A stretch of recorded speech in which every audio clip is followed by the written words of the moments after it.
A very warm welcome to all. This is Nivedita Singh, and I'm from India. And I'm fellow at Royal Asiatic Society London. I'm fellow associate postgraduate Royal Geographer Society London. My topic is the digital social inequality case study of India. So let's go with the topic.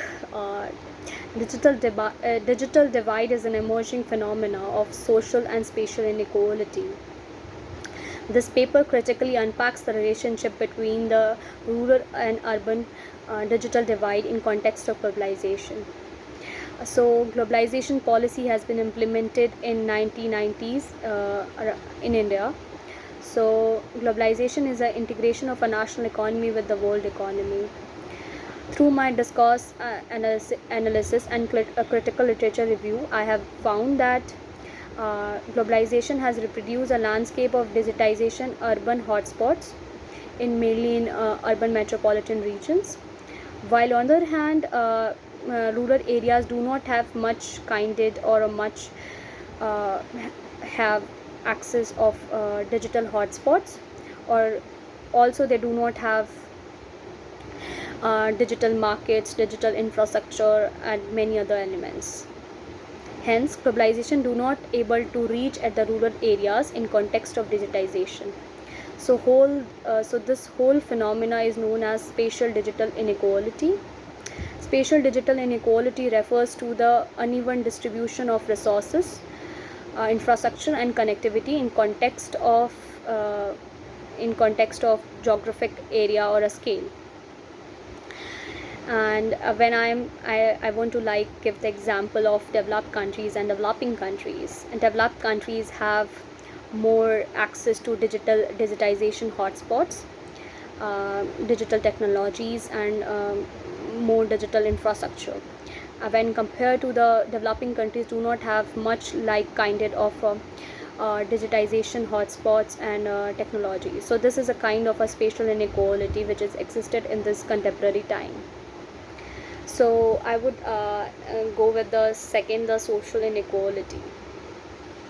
Social inequality refers to the disparity factors pertaining to socioeconomic, caste, class, race, gender, age, education, and many other social dimensions, which creates a kind of a social inequality. So, income disparity also creates a gap between rich and poor, and then lack of a good quality of education also creates a wide gap of digital divide. Then I am going to delve another point, which is very interesting, that a praxis of power and social positionality also creates a holistic landscape of digital divide. So there are many factors. In summary, I try to sum up all those factors: lack of access of digital equipments, lack of infrastructure, lack of digital connectivity, social positionality, proxies of power, and education, human capital, and these are the just basic conceptual factors which pushes them to a framework of a digital divide. Then I would go towards the topic towards the topic of innovative policies and programs for to eliminate the digital divide. So what I have constructed it, there should be inclusive policies and governance. There should be more of community engagement and participation. Digital literacy and skill development should be there, and there should be more of polycentric approach rather than monocentric approach, and empowering the marginalized community. So under this, I want to also include the point that sometimes women do not have access to digital equipment such as mobile phone, computer, and digital technologies, which makes them vulnerable some time. So this is a kind of a digital divide. Also, this whole paper I have reproduced so many digital divide, digital gender divide, digital social divide, digital discrimination. So these are the phenomena which has been produced through by many factors. It can be geographic, it can be social, it can be political, it can be cultural.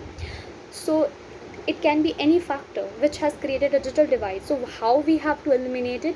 We have to concentrate on the policies and programs. And also digital literacy can build a strong foundation for the future and for the present itself. And so also include gender inclusive policy should be there.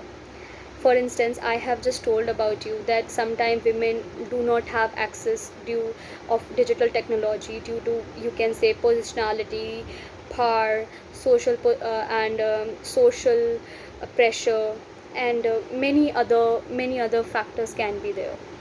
So we have to make, or we have to construct a policy that has to be more of gender inclusive, gender neutral. Digital policy should be there.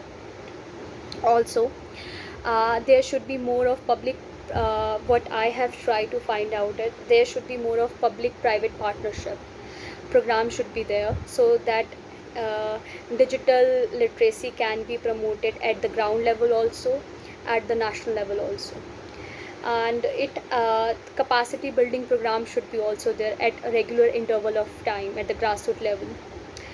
And so in that, community engagement and community participation, all these approaches can be result as a positive outcome, or you can say positive framework. So I think these are the main factors which we can work on it. And I can only say that we have to work on more on digital social inequality by finding out more inclusive policies. And these policies can be more of people friendly, people centric, and it has to be more of uh, I think more of people oriented approach rather than monocentric or rigid. So it has to be very soft edges.